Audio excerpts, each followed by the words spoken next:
Hello everyone, how are you doing? I'm doing well. Noragami is one of my favorite anime and I just finished a rewatch in honor of the unsubstantiated rumors of season 3. This time round, I was struck by how funny and sad this anime is. A lot of anime are like that, but this one really had moments of deep sadness and existential dread alongside moments that made me laugh out loud. Noragami is mostly about an unknown god named Yato who strives to get his name out there and essentially build a brand. A god's power and influence is directly related to how known, worshipped, and prayed to they are. This fame also ensures that when they die, they are reborn. But if you are a god whose name is mostly unknown or completely unknown, eventually you will die, and there will be no rebirth for such a god. The main characters of this story are Yato, a god, a high schooler named Hiyori, and Yato's regalia, Yukine. The whole concept of regalia is brilliant in my opinion. In the anime, gods get their power from humans in more ways than one. Firstly, they say multiple times that gods are born from wishes. And then, gods get their power and status from humans building shrines, praying to them, thinking of them, and even when humans die, their spirits can become the weapons of gods in the form of regalia. And I guess in exchange for their existence, they grant wishes to humans. Or they grant wishes to humans in order to maintain their reputation. I guess it's a bit of a complex relationship. Unfortunately, humans don't always wish for good things. I'm tempted to suggest humans wish for bad things just as often as they wish for good. I don't want that to be true, but I think it might be. What do you think? The gods who answer the bad wishes of humans for vengeance and greed and violence are known as gods of calamity, which is what Yato used to be. Before he decided that's not what he wants, that's not how he wants to be remembered, and that's not what he wants his existence to depend upon. Can you imagine existing because you allow humans to express the darkest parts of themselves? Yato knows exactly what that's like, and he no longer wants it. When we meet him, he wants to grant wishes and be remembered for that, as a generous and magnanimous god. He is not having the best of success with that, but in episode 1 when he returns the cat to the little boy, I love that he genuinely gives thanks to Yato, and I think that's a nice moment that even though he's not getting the progress he wants, he made a real difference to that little boy. Can you believe it? My wish really came true! Thanks, Yato, you're the best ever! The two most important relationships to Yato are with Yukine and Hiyori. I really like Hiyori. She's so fierce, brave, and kind, genuine, loyal. I really hate how often we see under her skirt. That's real creeper stuff. She's such a sincere person, and it makes sense that the people who meet her tend to like her. Yato has experienced so much of the worst of humankind, and it's great that he also gets to experience some of our best traits too. There's one thing I didn't like, but it's not a big deal.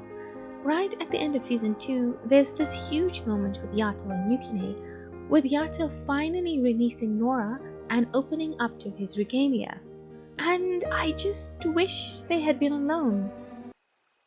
Yukine. I meant it. I want to change. I want to be a different god, one who makes people happy. But killing is the only thing I'm any good at. Tell me, what can I do? Be my guide. I need you.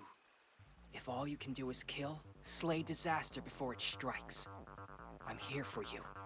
I am your exemplar. I won't let you become a murderer again! The relationship between regalia and God is quite unique and not something I've seen before. The god is the master, but they do depend on their regalia. Yukine's blade changes based on his feelings towards Yato and toward himself. So, the god must endear their regalia to themselves and make sure that they're okay, like mentally. Not only for their effectiveness as a weapon, but because their mental health directly affects their god. And the biggest thing is that their bad deeds or negative thoughts can cause genuine harm to their masters. I like that there is a consequence and responsibility on the god for making a regalia. A spirit just be chilling, and a god is just like, hey, you come here and embody an entirely different existence that you most likely didn't even know was a possibility, and be conscious and live in the human world while being separate from it in a way that could cause you great pain, as it does for Yukine, who is a teenage boy when he's thrust into this whole world of gods and regalia.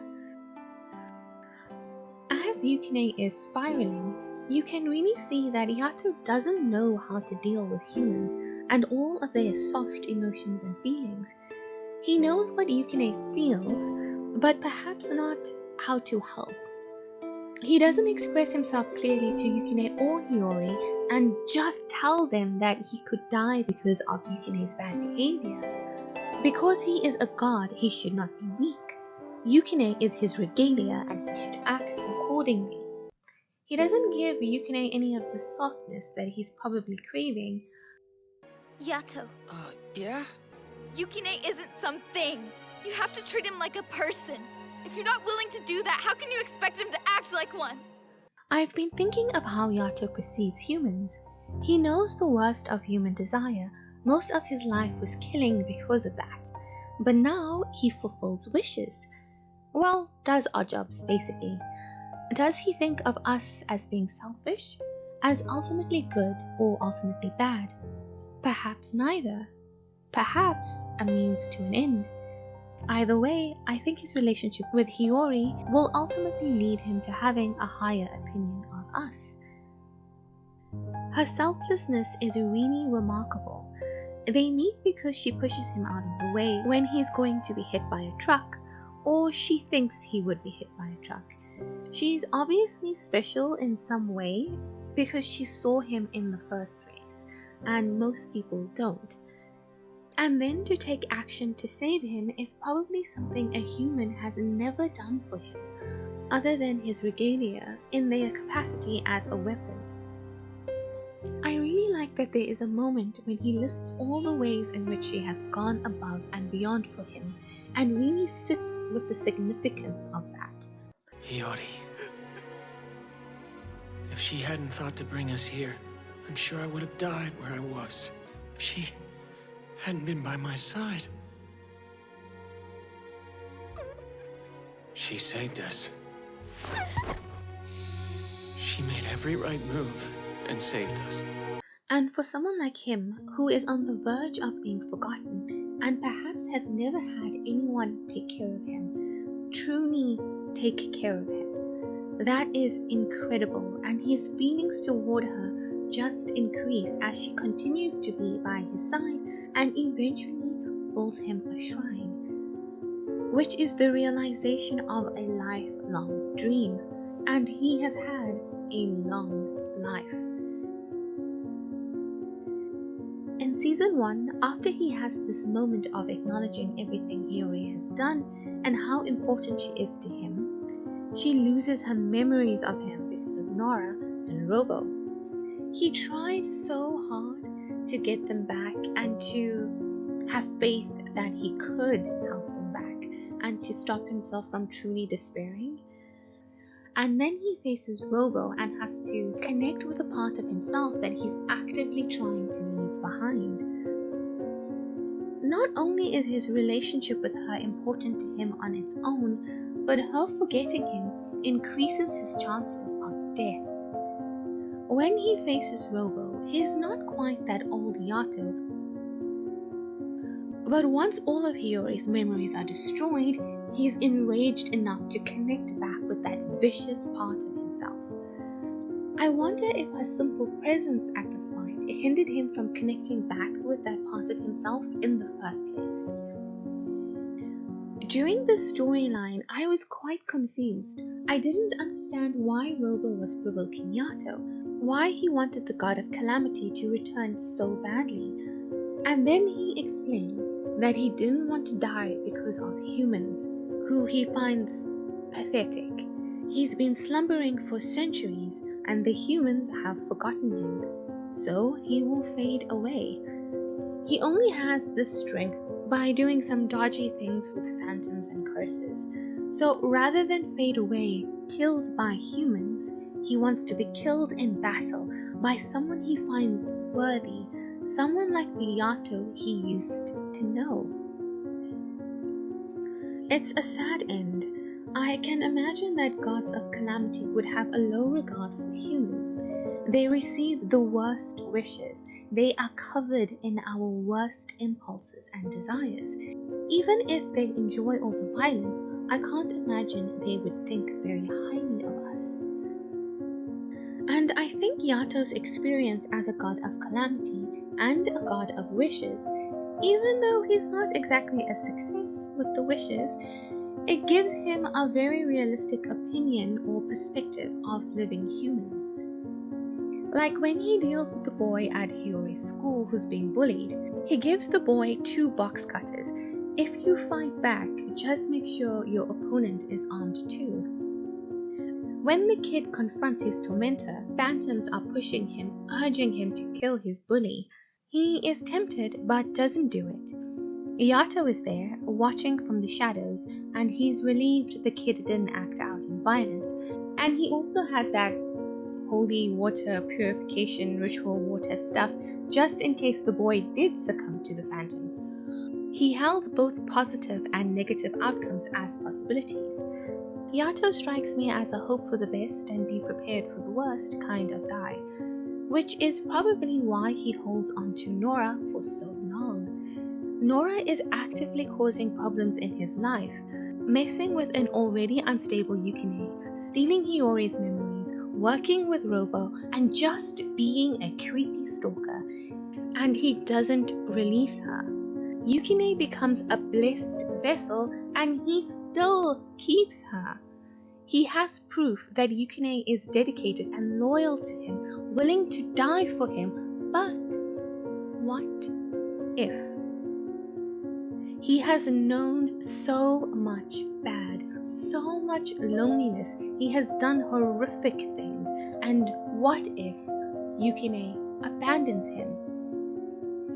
So he holds onto the most toxic of toxic relationships and allows himself to be sucked into old routines. Life was too good to be true, going far too well. Now I know he was kidnapped. Nora kidnapped him. But he goes back to being a god of calamity. He fulfills bad wishes and kills people. He self-sabotages. He sinks so low he forgets about Yukine and Hiyori, 2 very special and very valuable relationships. The kind that he has never experienced before. The too good to be true kind. Almost.